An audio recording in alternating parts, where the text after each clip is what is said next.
ओकियानुस और बहर हिंद से छोटा लेकिन आर्कटिक समंदर से बड़ा। 1980 की दहाई से जनूबी बहर तेज रफ्तार मौसमियाती तब्दीलियों का शिकार रहा है, जिसकी वजह से समंदरी माहौलियाती निज़ाम में तब्दीलियां आई हैं। 1770 की दहाई में अपनी सफर की जरिए जेम्स कुक ने साबित किया कि पानी दुनिया की जनूबी अर्ज़िल बलद को घिरी हुई है। तब से जगराफिया दानों ने बहर काहिल, बहर ओकियानुस और बहर हिंद की मुख्तलिफ हिस्सों की तौर पर पानी को समझते हुए बहर काहिल की शमाली सरहद या इसकी वजूद पर भी इख्तिलाफ किया है। ताहम इंटरनेशनल हाइड्रोग्राफिक ऑर्गेनाइजेशन IHU की कमोडोर जॉन लेच के मुताबिक हालिया समंदरी तहकीक ने जनूबी गर्दिश की अहमियत को दरियाफ्त किया है और सदरन ओशियन की इस्तिलाह पानी के जिस्म की वजाहत के लिए इस्तेमाल की गई है जो उसकी शमाली हद के जनूब में वाक़ई है।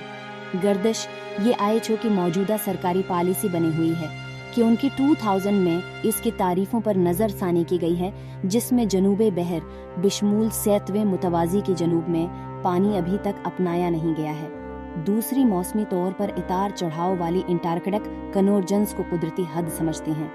ये समंदरी खुता वो है जहाँ अंटार्कटिक से ठंडा शमाल की तरफ बहने वाला पानी गर्म सब अंटार्कटिक पानियों के साथ मिल जाता है।